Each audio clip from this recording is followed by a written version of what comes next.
നമസ്കാരം. മാസ്റ്ററിങ് എഡ്യൂടെക്കിലേക്ക് എല്ലാവർക്കും സ്വാഗതം.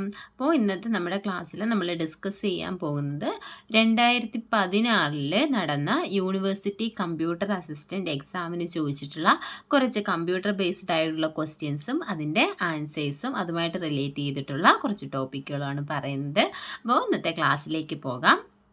ഒന്നാമത്തെ ക്വസ്റ്റ്യൻ എന്ന് പറഞ്ഞാൽ A work sheet contain dash rose and dash columns. ഒരു വർക്ക് ഷീറ്റിൽ എത്ര റോസും എത്ര കോളംസുമാണ് ഉള്ളതെന്ന്. എത്ര റോസാണുള്ളത്? 65,536 റോസും അതുപോലെ തന്നെ 256 കോളംസുമാണുള്ളത്. എക്സൽ 2007 എക്സൽ 2007 ആണ്. 2007 65,536 റോസും 256 കോളംസുമാണ്. എന്നാൽ അടുത്ത വേർഷനായ എക്സൽ 2010 വരുമ്പോൾ അത് ഈ വ്യത്യാസമുണ്ട്. അതിനകത്ത് 10,48,576 റോസും അതുപോലെ തന്നെ 16,384 കോളംസുമാണ് ഉള്ളത്. അപ്പോൾ എക്സൽ 2007 ആണെന്നുണ്ടെങ്കിൽ 10,48,576 റോസും 16,384 കോളംസുമാണ് ഉള്ളത്. അപ്പോൾ ഇത് തിരിഞ്ഞു പോകരുത്, രണ്ടും പഠിച്ചു വെക്കണം. ഏതാ ചോദിക്കുന്നതെന്ന് നമുക്ക് അറിയത്തില്ല. അപ്പോൾ 2007 65,536 റോസും അതുപോലെ തന്നെ 256 കോളംസും. എക്സൽ 2010 ആണെന്നുണ്ടെങ്കിൽ 10,48,576 റോസും 16,384 കോളംസും. അടുത്ത ക്വസ്റ്റ്യനിലേക്ക് പോകാം. Which of the following is A volatile memory? ഏതാണ് ഒരു വോളട്ടൈൽ മെമ്മറി? അപ്പോൾ മെമ്മറിയുടെ ക്ലാസ്സുകളൊക്കെ നമ്മൾ നമ്മുടെ കമ്പ്യൂട്ടർ ബേസിക് ആയിട്ടുള്ള ക്ലാസ്സുകളിൽ ഇട്ടിട്ടുണ്ട്. അപ്പോൾ എത്ര ടൈപ്പ് മെമ്മറി ഉണ്ട്? പ്രൈമറി മെമ്മറി ഉണ്ട്, സെക്കൻഡറി മെമ്മറി ഉണ്ട്. അപ്പോൾ ഈ പ്രൈമറി മെമ്മറിയെ തന്നെ നമ്മൾ രണ്ടായിട്ട് തിരിച്ചിട്ടുണ്ട്, റാം എന്നും റോം എന്നും. റാം എന്ന് പറഞ്ഞാൽ റാൻഡം ആക്സസ് മെമ്മറിയാണ് റാം. റോം എന്ന് പറയുന്നത് റീഡ് ഒൺലി മെമ്മറിയാണ്. അപ്പോൾ ഈ റാം എന്ന് പറയുന്ന അല്ലെങ്കിൽ റാൻഡം ആക്സസ് മെമ്മറി ആണ് വോളട്ടൈൽ മെമ്മറി എന്നറിയപ്പെടുന്നത്.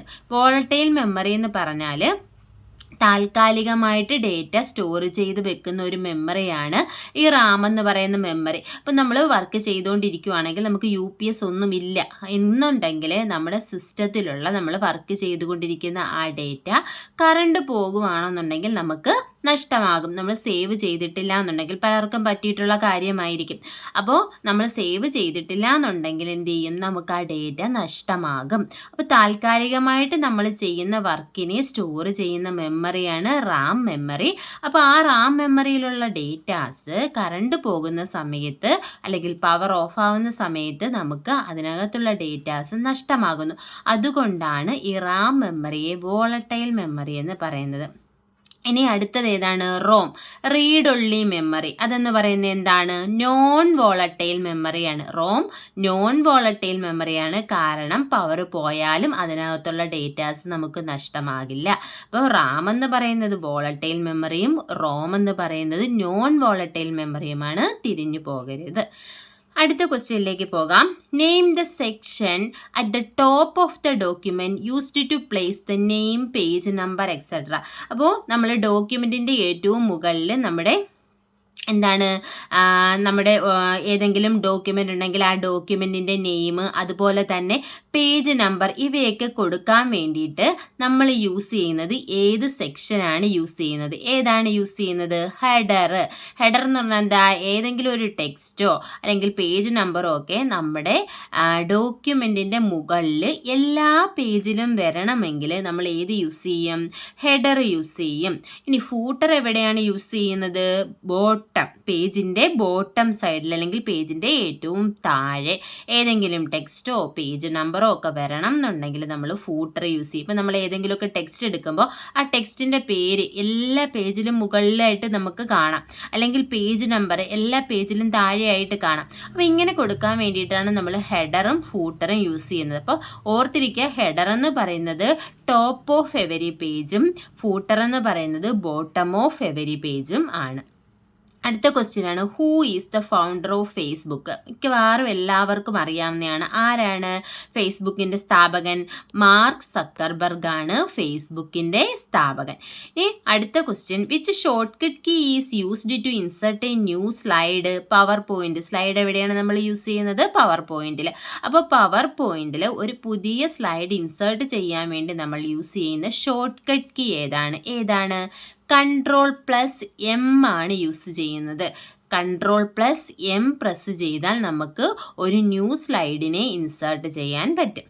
അടുത്ത ക്വസ്റ്റ്യൻ ആണ്, sort command is used for? എന്തിനു വേണ്ടിയിട്ടാണ് സോർട്ട് കമാൻഡ് യൂസ് ചെയ്യുന്നത്?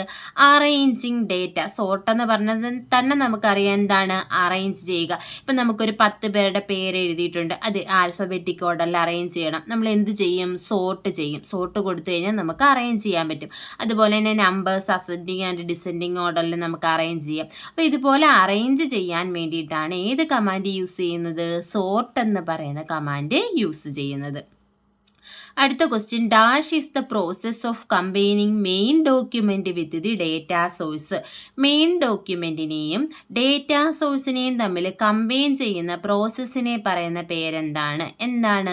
Mail merge. മെയിൽ മെർജ് എന്ന് പറഞ്ഞാൽ നമ്മുടെ MS വേഡ് അല്ലെങ്കിൽ വേഡിനകത്ത് നമുക്ക് ചെയ്യാൻ പറ്റുന്ന ഒരു ആപ്ലിക്കേഷനാണ് മെയിൽ മെർജ്. അപ്പോൾ ഈ മെയിൽ മെർജിന് 2 പാർട്ടാണുള്ളത്. ഒന്നെന്ന് പറയുന്നത് മെയിൻ ഡോക്യുമെൻറ്റും രണ്ടാമത്തേത് ഡേറ്റാ സോഴ്സും. മെയിൻ ഡോക്യുമെൻ്റ് എന്ന് പറഞ്ഞാൽ നമ്മളൊരു ലെറ്റർ ടൈപ്പ് ചെയ്യുന്നു ഒരാൾക്ക് സെൻഡ് ചെയ്യാൻ വേണ്ടി. അതിൽ ചേഞ്ച് ആകാത്ത പാർട്ടിനെ മെയിൻ ഡോക്യുമെൻ്റ് എന്നും ചേഞ്ച് ചെയ്യുന്ന പാർട്ട് അതാണ് ഡേറ്റാ സോഴ്സ്. ഇപ്പോൾ എക്സാമ്പിൾ പറയുകയാണെങ്കിൽ നമ്മൾ ലെറ്റർ എഴുതുമ്പോൾ ഫ്രമും ടു എഴുതും. ഫ്രം നമ്മുടെ അഡ്രസ്സ് വെക്കും. പക്ഷെ നമുക്കൊരു 10 പേർക്ക് ആ ലെറ്റർ അയക്കണമെങ്കിൽ 2 എന്ന് പറയുന്നത് 10 പേരുടെ അഡ്രസ്സായിരിക്കാം. അതുകൊണ്ട് അത് മാറി മാറി വരും. അപ്പോൾ ഈ ലിസ്റ്റ് ഓഫ് അഡ്രസ്സാണ് എന്തെന്ന് പറയുന്നത്? ഡേറ്റാ സോഴ്സ് എന്ന് പറയുന്നത്. ഇനി നമ്മളൊരു മാരേജ് ഇൻവിറ്റേഷന് ക്ഷണിക്കുന്ന ലെറ്റർ ആണെന്നുണ്ടെങ്കിൽ ആ കണ്ടന്റ് എന്ന് പറയുന്നത് അതിനകത്തുള്ള കണ്ടന്റ് എല്ലാത്തിലും ഒരേപോലെ ആയിരിക്കും. അതിൽ വെക്കേണ്ട 2 പാർട്ട് മാത്രമേ വ്യത്യാസം വരുന്നുള്ളൂ. അപ്പോൾ ഈ ചേഞ്ച് വരാത്ത പാർട്ട് അല്ലെങ്കിൽ ആ മാറ്റമില്ലാത്ത കണ്ടന്റ് അതിനെ നമ്മൾ മെയിൻ ഡോക്യുമെൻ്റ് എന്നും രണ്ടാമത്തെ പാർട്ടായ ലിസ്റ്റ് ഓഫ് അഡ്രസ്സ് അതിനെ ഡേറ്റാ സോഴ്സ് എന്നും പറയും. അതിനുശേഷം ഈ 2 പാർട്ടും 2ആയിട്ട് ക്രിയേറ്റ് ചെയ്തിട്ട് അവസാനം ഇതിനെ രണ്ടിനെയും കൂടെ മേർജ് ചെയ്യും. മേർജ് ചെയ്യുക എന്ന് പറഞ്ഞാൽ ഒന്നിച്ചാക്കുക. മേർജ് ചെയ്ത് ഒറ്റ ഡോക്യുമെൻ്റ് ആക്കി മാറ്റും. അതിനെയാണ് മെയിൽ മെർജ് എന്ന് പറയുന്നത്. അപ്പം മെയിൽ മെർജ് എങ്ങനെയാണ് ചെയ്യുന്നതെന്ന് ഡൗട്ട് ഉണ്ടെങ്കിൽ നമ്മുടെ വേഡിൻ്റെ പ്ലേലിസ്റ്റിനകത്ത് മെയിൽ മെർജ് ചെയ്യുന്ന ക്ലാസ് കിടപ്പുണ്ട്. അത് കണ്ടു നോക്കുമ്പോൾ നിങ്ങൾക്ക് മനസ്സിലാവും. അറിയാത്തവരാണെന്നുണ്ടെങ്കിൽ പോയി കണ്ടു നോക്കുക. അപ്പം ഇങ്ങനെ ഇതിനെ ഈ മെയിൻ ഡോക്യുമെൻറ്റിനെയും ഡേറ്റാ സോഴ്സിനെയും തമ്മിൽ കമ്പൈൻ ചെയ്യുന്ന ഈ പ്രോസസ്സിനെയാണ് മെയിൽ മെർജ് എന്ന് പറയുന്നത്. അടുത്ത ക്വസ്റ്റ്യൻ ആണ്, operating system is A dash? Operating system എന്ന് പറയുന്നത് ഒരു സിസ്റ്റം സോഫ്റ്റ്വെയർ ആണ്. സോഫ്റ്റ്വെയർ എന്ന് പറഞ്ഞാൽ ഒരു സെറ്റ് ഓഫ് പ്രോഗ്രാംസിനെയാണ് സോഫ്റ്റ്വെയർ എന്ന് പറയുന്നത്.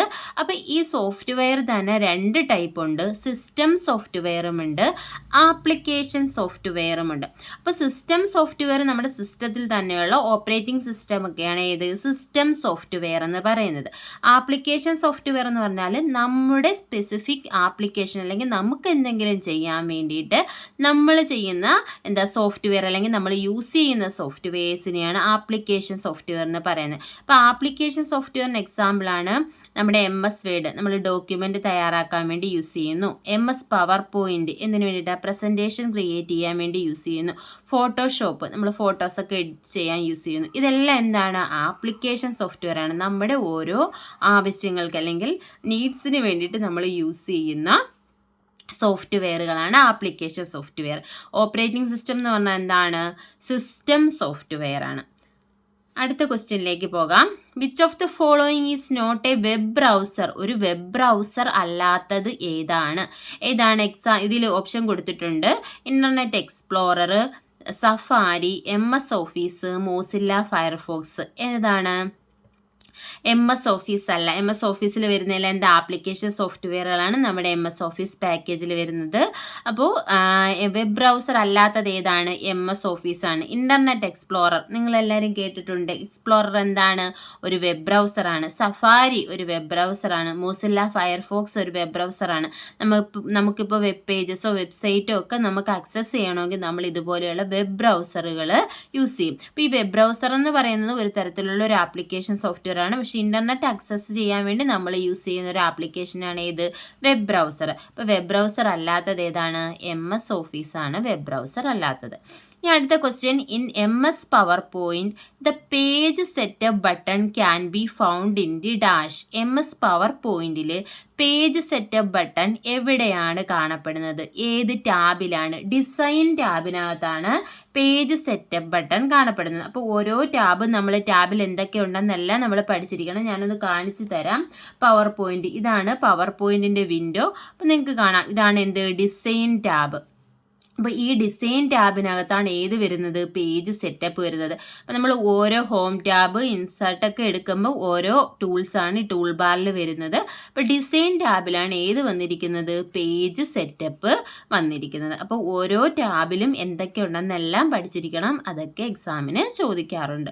അടുത്ത ക്വസ്റ്റ്യൻ ആണ്, dash is the brain of the computer. അതെല്ലാവർക്കും അറിയാവുന്നതാണ്. എന്താണ്? CPU is the brain of the computer. CPU എന്താണ്? സെൻട്രൽ പ്രോസസ്സിംഗ് യൂണിറ്റ് ആണ് CPU. ഇനി നോക്കി, in MS Word 2007 maximum zoom size, MS Word 2007ൻ്റെ മാക്സിമം സൂം സൈസ് എത്രയാണ്? 500% ആണ് മാക്സിമം സൂം സൈസ്. ഞാനിപ്പോൾ ഇത് കാണിച്ചു തരാം.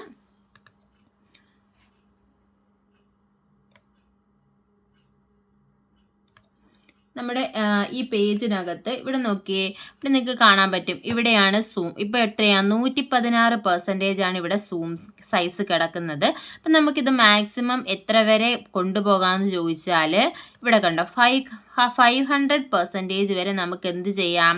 സൂം ചെയ്യാൻ പറ്റും. ഇനി നമുക്ക് മിനിമം എത്രയാണ്? മിനിമം 10% ആണ് മിനിമം സൂം സൈസ് എന്ന് പറയുന്നത്. 10%. മാക്സിമം സൂം സൈസ് എന്ന് പറയുന്നത് എത്രയാണ്? 500%. അപ്പം മാക്സിമം സൂം സൈസ് എത്രയാണ്? 500% ആണ് മാക്സിമം സൂം സൈസ്. അപ്പോൾ മിനിമം സൂം സൈസ് എന്ന് പറയുന്നത് 10%, മാക്സിമം സൂം എന്ന് പറയുന്നത് 500%മാണ് വേർഡ് 2007. അടുത്ത question, which of the following is not an antivirus software. Antivirus software അല്ലാത്തത് ഏതാണ്?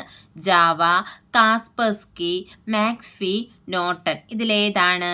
ദി കാസ്പെർസ്കിയും മാക്ഫിയും നോർട്ടണും എല്ലാം എന്താണ്? ആൻറ്റിവൈറസ് സോഫ്റ്റ്വെയർ ആണ്. ആൻറ്റിവൈറസ് എന്ന് പറഞ്ഞാൽ അറിയാലോ, നമ്മുടെ സിസ്റ്റത്തിലെ വൈറസ് അറ്റാക്ക് ചെയ്യാതിരിക്കാൻ, വൈറസ് അങ്ങനെ വരുന്നുണ്ടെങ്കിൽ അത് കണ്ടുപിടിക്കാനും അതിനെ നശിപ്പിക്കുവാനും ഒക്കെ വേണ്ടി യൂസ് ചെയ്യുന്ന സോഫ്റ്റ്വെയറുകളാണ് ആൻറ്റിവൈറസ് സോഫ്റ്റ്വെയറുകൾ. അപ്പോൾ ഇത് ആൻറ്റിവൈറസ് സോഫ്റ്റ്വെയർ അല്ലാത്ത ഏതാണ്? ജാവയാണ്. ജാവ എന്ന് പറയുന്നത് ഒരു പ്രോഗ്രാമിംഗ് ലാംഗ്വേജ് ആണ്.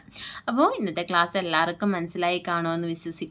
അപ്പോൾ ക്ലാസ്സുകൾ ഇഷ്ടപ്പെടുവാണെന്നുണ്ടെങ്കിൽ നിങ്ങൾ ലൈക്ക് ചെയ്യുക, ഷെയർ ചെയ്യുക, അതുപോലെ തന്നെ ചാനൽ സബ്സ്ക്രൈബ് ചെയ്യുക. താങ്ക്